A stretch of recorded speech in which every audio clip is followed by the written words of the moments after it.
Kapusta po kayo mga ka-RSP dito sa Usapang Wow? Tatalakayin po natin ang mga paksa na may kaugnayan sa wellness and well-being, partikular na mga usapin sa ating mental health. Makakasama po natin muli ang multi-awarded life coach ng bayan na si Coach Mike. Good morning, Coach. Good morning, Dayan. At magandang umaga, Dayan, sa ating mga ka-RSP. Tuwing Biyernes, all about life and wellness. Dagdag kaalaman para sa sarili ay mas maalagaan. Ako po si Coach Mike Celis. Building trust and maintaining integrity. Yan po ang ating tatalakayin ngayong araw. Yes, Dayan. Kaya naman bibigyan linaw natin sa pamamagitan ng wow kung agree or kung disagree tayo sa mga popular na myth or opinion na may kaugnayan sa building trust and maintaining integrity. At kasama pa rin po natin ang buong RSP Barkada at si Ms. Sherry and Yuan para sumagot rin kung wow or umpisahan na po natin sa unang myth. Eto, when you forgive, you must totally forget to rebuild trust. RSP Barkada, wow o aw? Okay, merong aw. Si Ms. Cherry aw, dalawa, wow.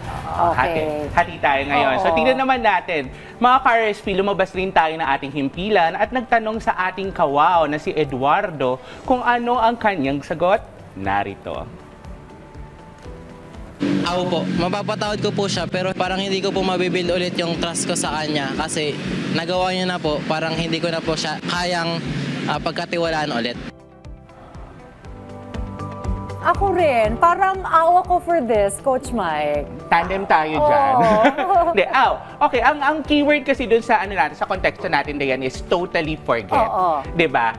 You can forgive but not forget the learnings. 'Di ba? Ang ibig sabihin kasi ng forgiveness, you no longer feel the hatred, the anger, ganyan-ganyan, but the learnings that it has taught you, dapat dalhin mo 'yun kasi that's the only way you can move on and forward with your relationship. Yung kasalanan niya, kailangan bang kalimutan yun or dapat hindi kinakalimutan? Kung may Ang isang tao. it happened already. Pero ang dapat doon ay tanggapin, Okay. 'di ba? Tanggapin and learn how to move forward using the lessons that you've learned. Yun. So sa lessons ka mag-focus. Yes. Kaya you cannot just totally forget that it did not happen. Oo. Kasi you would be unfair to yourself. Ayun. O, may comment from our RSP Barkada. Okay, Sige. subukan natin si Ma'am Cherry. Ma'am Ma'am Cherry. Motivational coach din. Ang awa ko kasi 'di ba may purpose ang past. Ang purpose ng past is to teach us lessons and Ayun. insight. So pag na-forget natin 'yan, then hindi natin makukuha yung lessons. So importante lang for us to be able to forgive is to take out the emotions from the event, no? Para talaga mawala na yung trauma natin. And then we could rebuild trust. Hindi pala pwede yung forgive and forget. Di ba sabi Ayoko natin? ako wawa ko dyan actually. Ako rin Talaga mo. ba? Bakit? Bakit, Mabait Profi? ako eh. Kahit Talaga? Hindi. Ganun eh. I build relationships. I rekindle relationships kahit matagal kami di nag-usap. Kasi hala, naiiyak ako. Ala, wag ganun. Ay, naiiyak. Paano pag habitual, coach? Paano pag habitual yung mga pagkakamali? Ay, nakarelated yan. Alam mo ito, Paulit-ulit. yung nabanggit ni Audrey na habitual, ito related sa myth number 2 natin. Itong myth number 2, everyone deserves second chances. RSP Barkada, what do you think? Wow o aw? Wow. Okay, everyone deserves second chances. Yes. Bakit ganun? Ako parang nagdadalawang isip ako. Sige, Tingnan natin kung ano naman. Sige, ito naman. Narito naman ang sagot ng ating kawaw na si Rowena de la Vega. Oh, wow! Oh, merong second chance. Kasi kung gusto naman talaga niya, humingi siya ng tawad at makita mo namang nagbago siya, di bigyan mo siya ng isa pang pagkakataon. Ako naisip ko kasi depende sa ginawa eh. So, wow or aw? I mean, it sige. depende sa context. Ako naman ay wow. Okay. Pero a-agree din ako dun sa part sa'yo, Oo. di ba? Kung masyadong malala ang ginawa niya, Oo. dapat meron ka na rin boundaries. Okay. Yun, Correct. di ba? Kaya conditional wow. Okay, conditional wow. Conditional wow. With caveat. Oo. Conditional wow tayo dyan, di ba? Okay. Kumbaga, we can start all over again, but not on the same note. We can start with the correct. lessons in mind, di ba? And the boundaries in place. Oo. What do you think, RSP Barkada? Sige. Yuan. Yuan.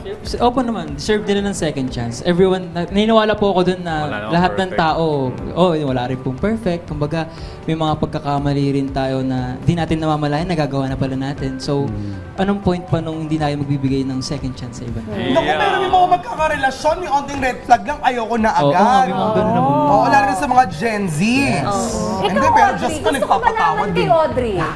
Audrey, ikaw. Kasi, Bakit ako? Sige, anong masasabi mo dyan sa second chances? Lahat tayo nagkakamali. At ang tao, no, minsan dahil sa maturity, nagbabago. So, huwag nating bitawan dahil nagkamali lang sa isang bagay. Ayun. Siguro mahalaga. paulit-ulit nga. Yun na nga yung habitual, yun na yung problema. hindi. O sige, huwag natin lagay habitual lagi. At meron magiging remorse yung mga tao. So, we give second chance, third chance for... Ewan ko kung mabait ako sa ganyan Ganyan din sa work, hindi lang Oo, sa puso relation. ako. Tsaka mahalaga dito yung accountability. Minsan marupok rin yung iba. Pero sabihan mo na mali niya. May remorse din kasi yung tao. Sabihan mo na mali niya, pero papatawarin mo. Oo, ganon. Pero alam mo, tama yung sinabi mo, Coach Mike, set boundaries. Kasi parang nakilala ko na Conditional. yung tao na to, ganito yung ginagawa niya sa akin dati. So, Again, you cannot just tolerate it, Oo. di ba? And pretend that nothing happened. So while everyone deserves second chances, so to speak, dapat may rules ka na in yun, place. yun ang importante. Conditioner yun. Okay, let's move on to myth number 3.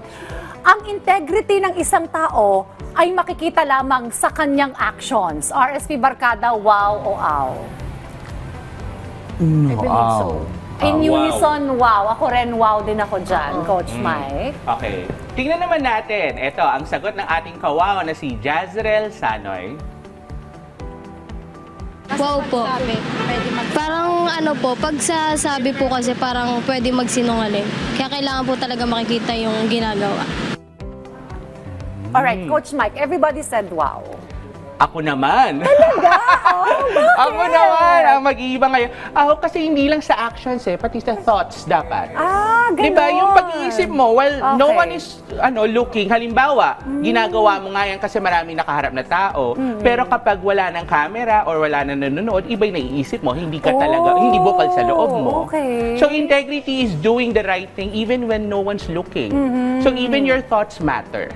Okay. Ayun. RSP Barkada, sige, any thoughts on that? Yeah.